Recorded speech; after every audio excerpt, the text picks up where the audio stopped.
I think we're all Ryan a little We're bit. all become Ryan. We are all become Ryan now. I have no Ryan and I must scream. The Ryaning. I have no Ryan, but I must scream. Gosling. Damn. Did you read that one? I actually have, on the request of my friend from Iowa City, I read I Have No Mouth and I Must Scream. Have you read it before? You know what I didn't do is read that, but what I did do Play the game? is watch someone else play the game.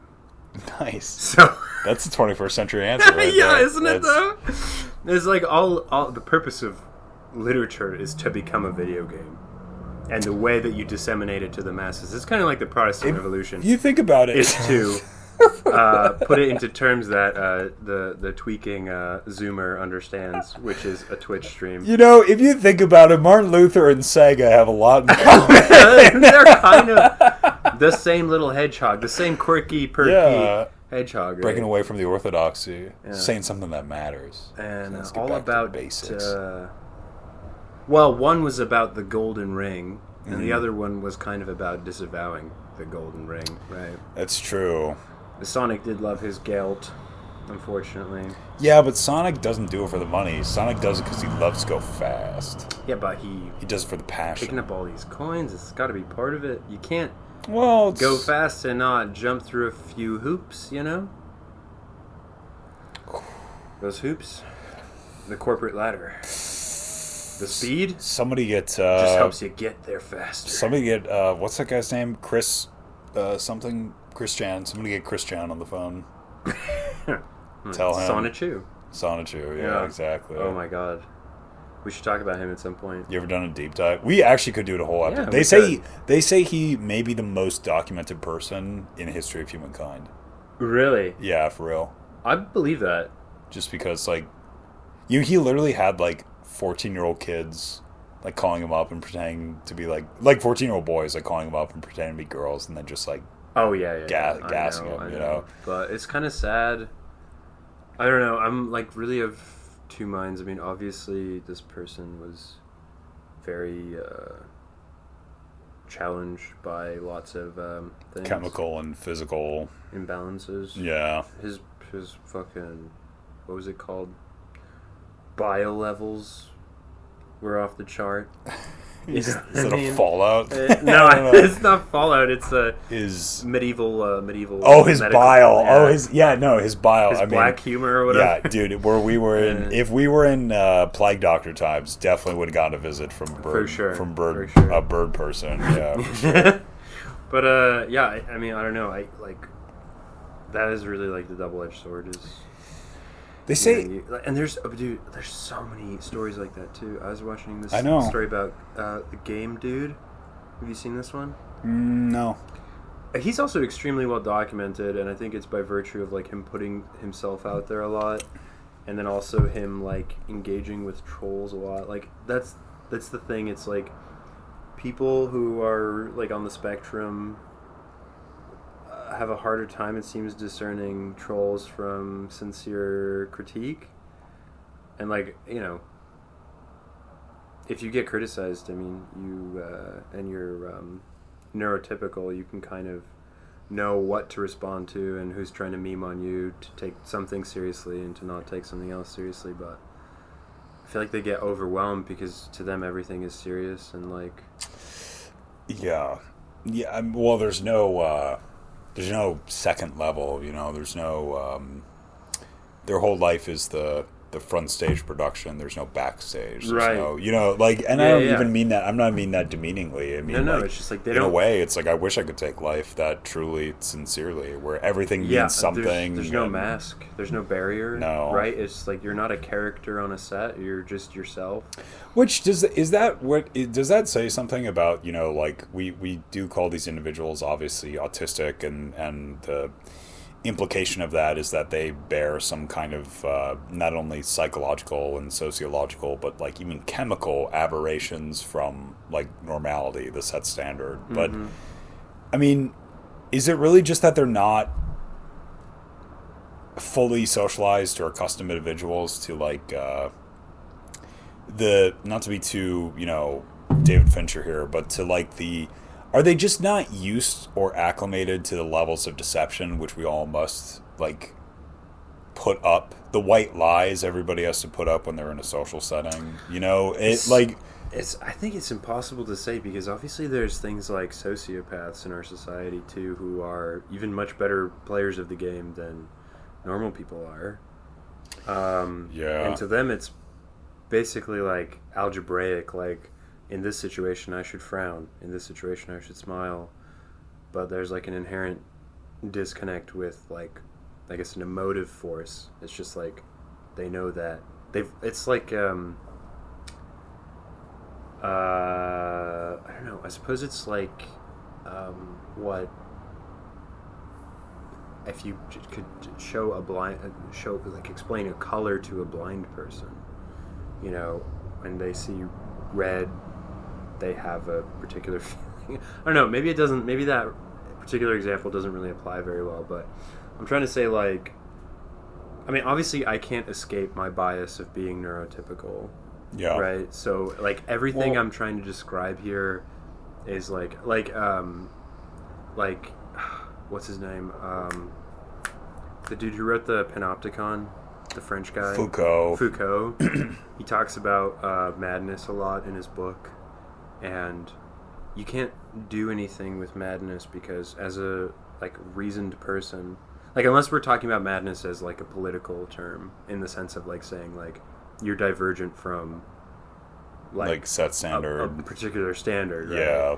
If we're talking about madness in its like purest form, like a divorce with reality, yeah, then you can't make any sense of that from the outside of that. But right? like, here's the thing: like, debatably, you know, challenging the really much of what human beings consider to be reality. Like, I believe we really only. You know, human beings, especially at this point, we have gotten exceptionally good. I would say nature is a fundamental reality, and human beings have spent most of their brief and storied history on this planet, like getting themselves away from nature, finding ways to. That's an opinion. Shelter. I mean, that's an opinion. But what if? And I'm not trying to cut you off, even though functionally that's what I'm doing. Yeah. Because I just want you to clarify, like, what do you mean by nature? I would say just like the natural world, natural elements, wind, rain, sun, snow, you know. Oh, like literally the world. Literally the world itself. Like we spend our time, you know, we live in buildings and we're not, it's not like we're one with, as much as we might want to be, some of us, like we're not one with the planet in the sense we can like walk across the world and be fine. Like we require shelter and some level of like protection, but for that reason, true though. But that's what I'm saying is primitive like times, right? A babe needs a tit and a warm coat.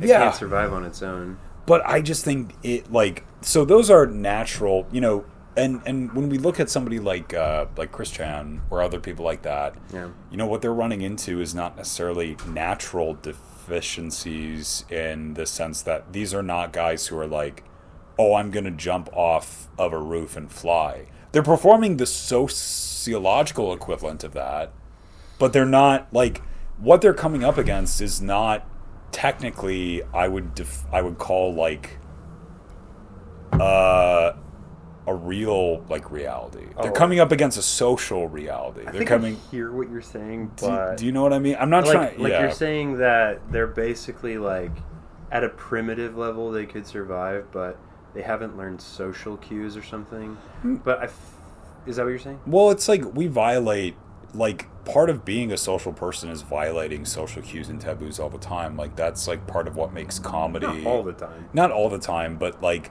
you know, like it's one of the reasons why. And also not on purpose as well. Like if you do it by mistake, or if you're not even aware of the rules that you're breaking, that's a totally different thing, don't you think? That's true. It showcases a level of ignorance or instability which might unnerve your fellow audience members, like so to speak, so to put it that way. It's like you mentioned like doing stand-up or being taboo, but being taboo means you're fully aware of the lines. Like you know when you're crossing it and you're doing it on purpose and you're doing it in a controlled environment, i.e. on stage. Like if you're talking about primitive society, I would imagine a taboo would not be treated the way it is today, which is like, I don't know, Rob didn't eat this thing that I prepared. He's a fucking asshole. Yeah. I'm not inviting him to the next one. I imagine in those days it would be like, there's something wrong with him. Like, he needs to be exposed to the elements or just shunned from society altogether. Yeah, I mean, and there, you know, the thing is they say you read a lot of these like storybooks the Hero with 1,000 Faces, or you read like the psychological books. I don't read the storybooks anymore, James. Sorry, I do. What are these books? Like the Hero with 1,000 Faces. That's the Joseph Campbell one, where it breaks down like something called the monomyth, where they talk about, you know, and he's gotten a lot of criticism for this, but it's this idea that across world history there is almost like a discernible pattern of a story that emerges through all heroic journeys, you know, that you can break down. And this is what they actually use as the blueprint for like Hollywood movies.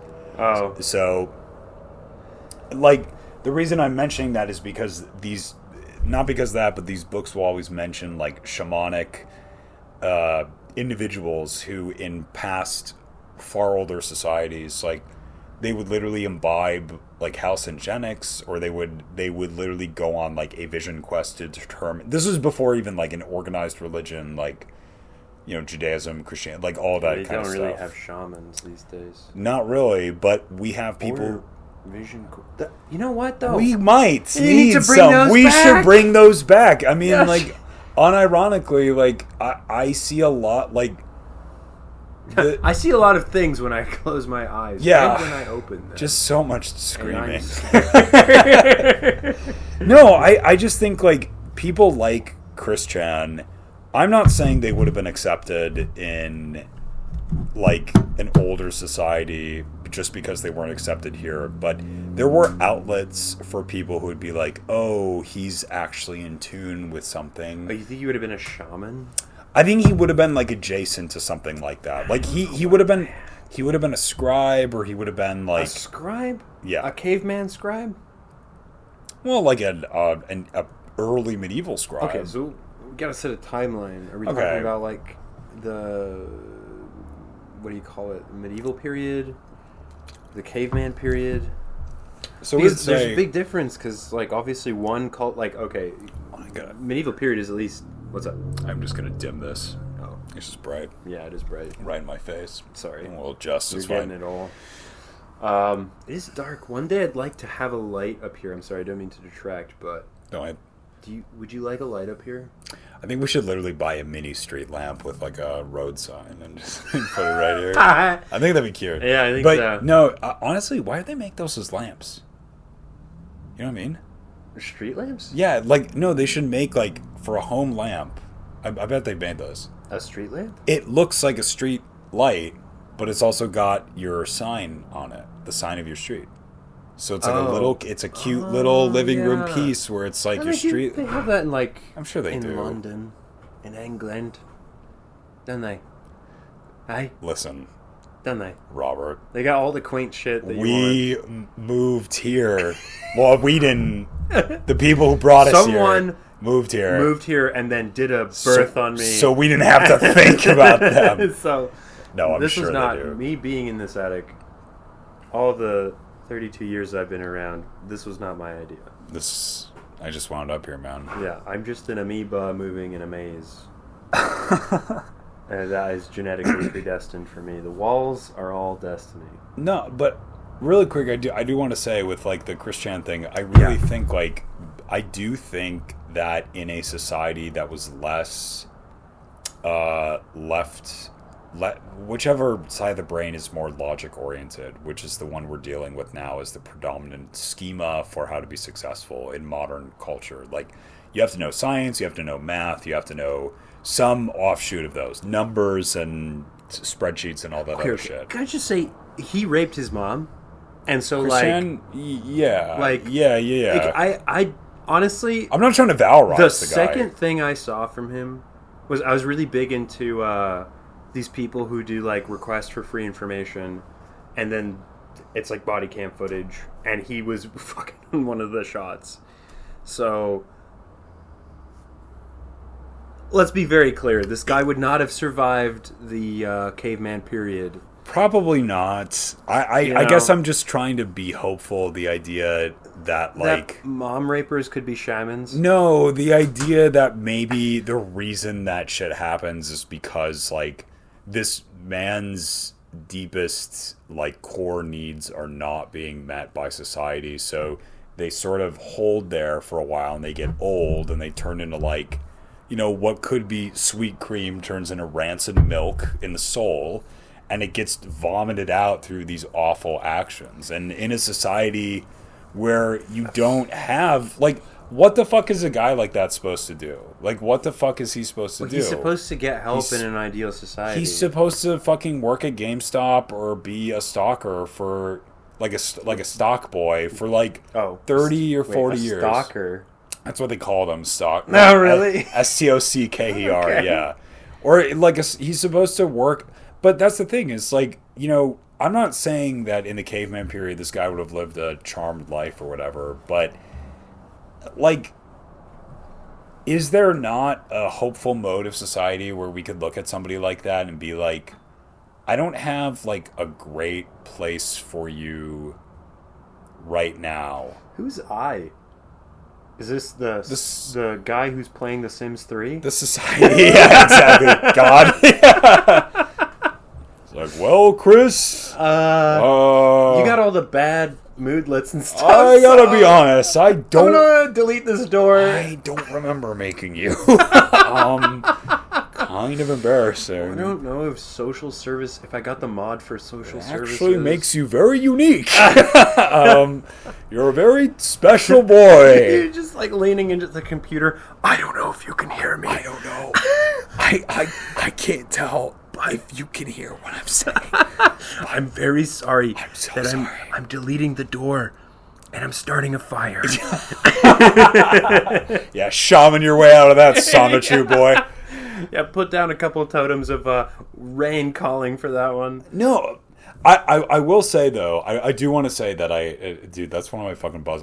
When I've gone back and listened to these, I say so many, I have these little catchphrases I say. But like... Give it to me. I've heard before that is what people find both morbidly fascinating and terrifying with Chris Chan, is basically the idea that in his, like, helpless, I apologize for this, in his helpless, like, retarded, mongoloid screaming state, he really embodies all of us. Like, that everybody in some way is Chris Chan. Like, a feudal... I don't agree. A feudal kind of, like, attempt at a life that we cannot even begin to comprehend. You know, like... I don't agree that we're like that. Did you rape your mom? Because no, that is how you summarize that person's character. That's how we understand people. That guy stole. That guy raped. That guy won a prize. Right? It's actions. So, like, it's like, and sometimes it's sad because you saw this coming. He didn't get the help he needed, and, like, in an autopsy, essentially, you can say, like, you know, we could have done something. But I don't think we're all like that. I don't think we all have these animal, and I guess I'm speaking for myself, but I don't know, dude. We don't have all these, like, animal urges. I was in Vegas. Like, I was in Vegas. I've seen it. I've seen the glaring. I've seen Sauron's eye of capitalism. I've been to the Luxor. I've seen shit. I saw Chris Angel. I've seen things and he flied. People wouldn't believe. Men saying they were angels. No, I don't know.